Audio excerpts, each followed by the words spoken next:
انټرنیشنل کرکټ کونسل ICC د وان ډے تازه ترین رینکینګ جاری کړل چې په کې پاکستان او افغانستان ټیمونو ډیره ترقی کړې ده. د ټاپ 10 ټیمانو د رینکینګ په اړه کې توایم خو تاسو را ویډیو شیر کړئ نه وین دا ویډیو ضروری خپل ملګرو سره شیر کړئ پیج فالو کړئ. کړه ټاپ 10 ټیمانو خبرو کو په لسم نمبر باندې د آیرلند ټیم دی. د آیرلند کرکټ ټیم د 1 پوینټونو سره په لسم نمبر باندې موجود دی. ورپسې د سریلانکا کرکټ ټیم د 77 پوینټونو سره په 9م نمبر باندې موجود دی. یا پسې ویسټ انډیز کرکټ 28 پوینټونو سره په 8م نمبر باندې موجود دی.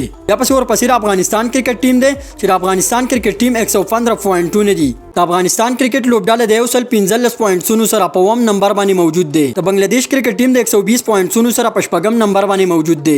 د استرالیا کرکټ ټیم د 126 پوینټونو سره په 5م نمبر باندې موجود دی. د انګلند کرکټ ټیم د 129 پوینټونو سره په 4م نمبر باندې موجود دی. د 133 پوینټونو سره د پاکستان کرکټ ټیم د ICC وان ډے رینکینګ کې په 3م نمبر باندې موجود دی. د پیرلر پاکستان په وان ډے رینکینګ کې هم ډیره ترقی شوې ده. د 139 پوینټونو سره د انډیا ټیم په 2م نمبر باندې موجود دی او د ټولو بهترین د نیوزیلند کرکټ ټیم د 146 پوینټونو سره په نمبر 1 باندې موجود دی. نو په دې تازه وان ډے رینکینګ کې د پاکستان او افغانستان ټیمونو کافي ترقی کړې ده. نو دا ونه نوی ویډیو ضروری د نور خلکو سره شیر کړئ. مننه.